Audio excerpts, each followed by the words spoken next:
Welcome to Mesopotamia, the cradle of civilization. Let's explore the main concepts of this game. Shuffle the trade tokens and arrange them by level. Shuffle the event tokens and place them randomly on the board. Place all tribe miniatures on the board according to the number of players. Place each empire's seal on the event track and population track. Each player selects an empire. Place your empire's starting technologies on your player board. Set up all of your empire's miniatures and components in your player area.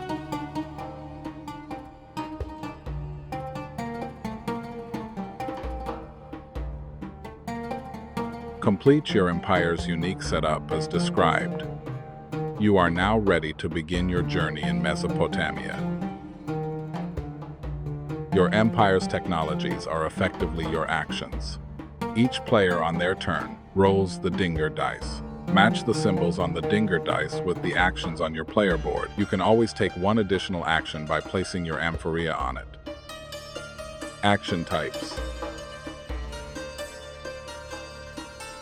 The Explore action lets you move your units on the map.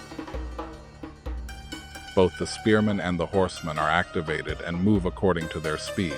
If you end your movement on a space with an event token, reveal that event.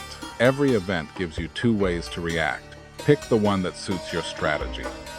In certain events, you must maintain control for 6 rounds to complete them.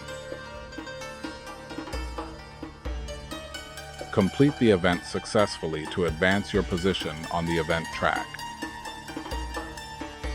When you take the Gather and Trade action, you first collect resources. Each unit can gather 1 resource based on the icon shown in the map area it occupies. Then you may perform 1 trade based on your action level. With the Build action, you can construct stone walls, the next level of the ziggurat, battering rams, ships, settlements, or even a section of the Hanging Gardens wonder. When you take the Warfare action, you first collect knucklebone symbols of your army's might. Next, spend 1 wood to gain a unit, with the type determined by your current action level. The Research action begins by letting you craft tablets from clay. Then, you can make 1 or more discoveries, which effectively upgrade your actions.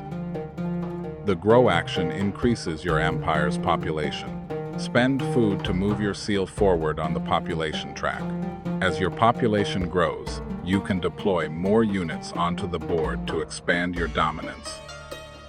By allocating your dinger dice in different ways across your actions, you choose which actions to activate during your turn. You may consume a tablet to re-roll any dinger dice, and always choose 1 action by placing your amphoria without placing any dice. Combat example. In this example, 3 Babylonians attack your 2 Sumerians in an attempt to claim your territory. Draw 1 random combat card per unit, according to its type. Each player bids some of their knucklebones on the 3 sections of the Standard of Ur.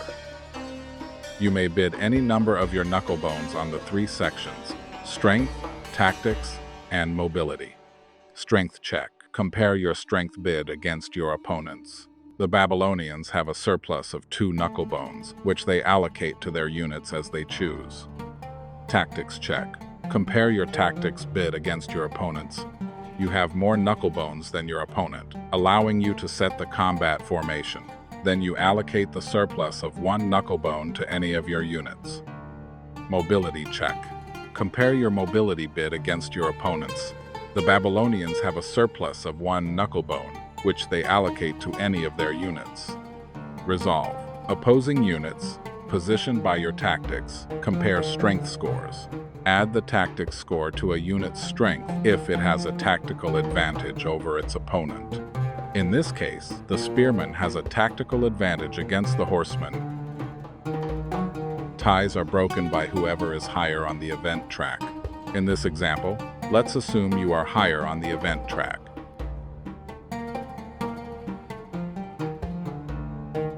Final scoring. At game end, each player adds up the points they accumulated during play. Constructing a section of the Hanging Gardens awards you victory points. Most victory points are earned based on your position on both tracks. Each player compares their final position on the event and population tracks to determine victory points. Gain the victory points shown on the trade tokens where your amphoria is placed. Some events you control may grant you victory points at the end of the game. At the end of the game, reveal your completed quests to collect any secret victory points they award. Step into the sands of time and journey to ancient Mesopotamia, where mighty empires rose and timeless legends were born. All within the immersive world of this highly detailed 4X miniature game. Mesopotamia. Discover us the 1st of July on GameFound.